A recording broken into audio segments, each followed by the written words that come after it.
Good morning students.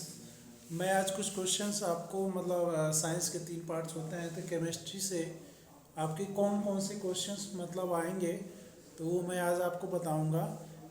देखिए, जैसे chemistry में आप साइंस में 3 पार्ट है आपके। मैं यूपी बोर्ड की बात कर रहा हूँ। इसमें जैसे आपका साइंस में एक पार्ट है केमिस्ट्री, ठीक है। केमिस्ट्री में आपका 20 मार्क्स के क्वेश्चन आएंगे, ठीक है। 20 मार्क्स के क्वेश्चन आएंगे, और कौन कौन से क्वेश्चन आ सकते हैं आज मैं उसी पे बात करूंगा आपसे। ध्यान से देखिएगा। और 20 मार्क्स के कौन से क्वेश्चन होता है, जैसे आपका फर्स्ट चैप्टर है रासायनिक अभिक्रिया। फर्स्ट चैप्टर है आपका रासायनिक अभिक्रिया। रासायनिक अभिक्रिया, रासायनिक अभिक्रिया। तो रासायनिक अभिक्रिया से आपके कौन कौन से टॉपिक से क्वेश्चंस बनेंगे आपके, ध्यान से देखिएगा इसको। इसमें आएगा आपका समीकरण। समीकरण देखिए, रासायनिक समीकरण किसे कहते हैं, पहला टॉपिक इसका। और दूसरा टॉपिक होगा संतुलित समीकरण। नोट कर लीजिएगा इसको, संतुलित समीकरण, यानी कि समीकरण को संतुलित करना।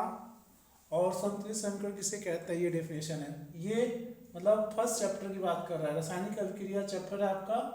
रासायनिक समीकरण, संतुलित समीकरण किसे कहते हैं, और रासायनिक अभिक्रिया के प्रकार।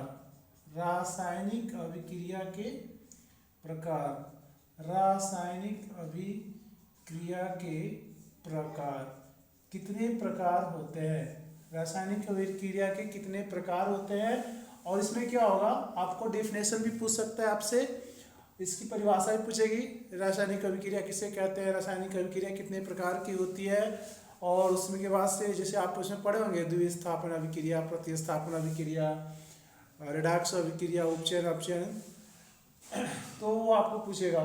और उसके बाद से कुछ क्वेश्चंस ऑब्जेक्टिव में इसमें से आएंगे कि वो अभिक्रिया दिया रहेगा, समीकरण दिया रहेगा, और समीकरण में पूछेगा कि किस प्रकार की अभिक्रिया हुई है, तो वो आपके इस चैप्टर से आएंगे, ठीक है। आपके ये पॉइंट्स हो गए आपके फर्स्ट चैप्टर से।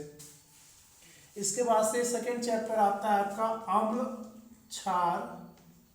अम्ल क्षार तथा लवण, ये चैप्टर है आपका, सेकंड चैप्टर है अम्ल क्षार तथा लवण। इससे क्या होगा, आपसे पूछेगा अम्ल क्षार लवण की परिभाषा, बहुत कम आती है, अम्ल की परिभाषा पूछ सकता है संभवतः। और उसके बाद से इसमें पूछेगा पीएच।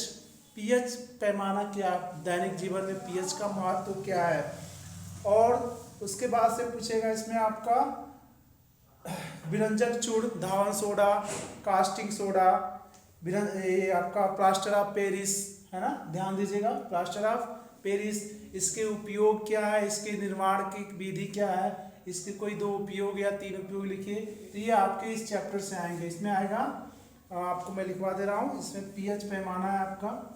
पीएच पैमाना पीएच स्केल क्या है, ठीक है। H+ आयन तथा OH- आयन, ठीक है। आयन के आधार पर पीएच पैमाना क्या होता है, इसके आधार पे आपको निकालना होगा, ठीक है। इसके बाद से दैनिक जीवन में इसका क्या महत्व है। विरंजक चूर्ण आप पढ़े होंगे, इसमें विरंजक चूर्ण, उसके सूत्र क्या होते हैं, विरंजक चूर्ण का सूत्र क्या है, रासायनिक सूत्र क्या है इसका, पूछेगा आपसे। धावन सोडा है, धावन सोडा, कास्टिक सोडा, नाम सुने होंगे, ठीक है। तो ये आपके पूछेंगे इसमें से, ध्यान से इसको नोट कर लीजिएगा, ठीक है। इस चैप्टर से चैप्टर नंबर 2 का हो गया। पीओपी है आपका, पीओपी जिसको हम कहते हैं plaster of Paris. Plaster of Paris, plaster of Paris, plaster of Paris का रासायनिक सूत्र क्या है, इसका निर्माण कैसे होता है, इसकी बनाने की विधि क्या है, और इसके कोई 2 उपयोग या 3 उपयोग लिखिए। 2 उपयोग संभवतः लगभग पूछता रहता है, तो आप इसको याद कर, इसको नोट कर लीजिएगा, ठीक है। इसके बाद से आपका आता है चैप्टर नंबर 3 धातु तथा अधातु। चैप्टर नंबर 3 है आपका धातु तथा अधातु। ध्यान दीजिएगा। चैप्टर नंबर 3 है आपका धातु तथा अधातु। धातु तथा अधातु, इसमें क्या पूछेगा आपके धातु और अधातु के गुणधर्म पूछेगा। गुणधर्म पूछेगा, आयनिक यौगिकों में आयनिक यौगिकों का निर्माण, धातु अधातु की पहचान कैसे होती है, उसके आयन से होती है।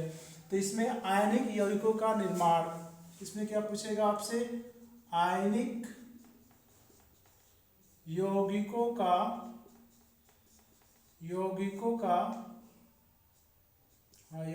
का निर्माण, ठीक है, ये पूछेगा इसमें आयनिक यौगिकों का निर्माण। उसके बाद से पूछेगा संक्षारण, इसमें सेकेंड टॉपिक्स पूछेगा आपसे संक्षारण। संक्षारण क्या है, कैसे होता है, इसके निर्माण, इसके निवारण क्या है। संक्षारण होता है तो किस वजह से होता है, इसके कारण पूछेगा, संक्षारण के कारण, और इसके निवारण भी पूछेगा, इससे निवारण इसका कैसे कर सकते हैं। ठीक है, तो ये हो गया आपका इस चैप्टर से क्वेश्चन जो आपके इम्पोर्टेंट्स है। 2024 में एग्जाम होगा, उसमें इसी से क्वेश्चन आएगा 20 मार्क्स का। टोटल आपको मैं सिलेबस बता रहा हूँ केमिस्ट्री का, साइंस का फर्स्ट पार्ट है आपका इसमें। इसके बाद से आपका धातु राज्य के बाद से चैप्टर आता है आपका कार्बनिक यौगिक। चैप्टर है कार्बनिक यौगिक, आप इसको अच्छे से पढ़िएगा, 11th-12th में भी आपका ये आएगा। इसकी एक अलग ही बुक है कार्बनिक यौगिक की।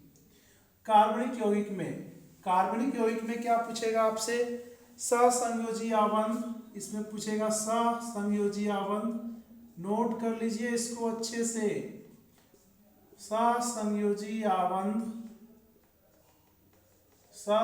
आबंध पूछेगा आपसे। उसके बाद से इसमें आएगा आपका संतृप्त और असंतृप्त हाइड्रोकार्बन क्या है, किसे कहते हैं। ठीक है, संतृप्त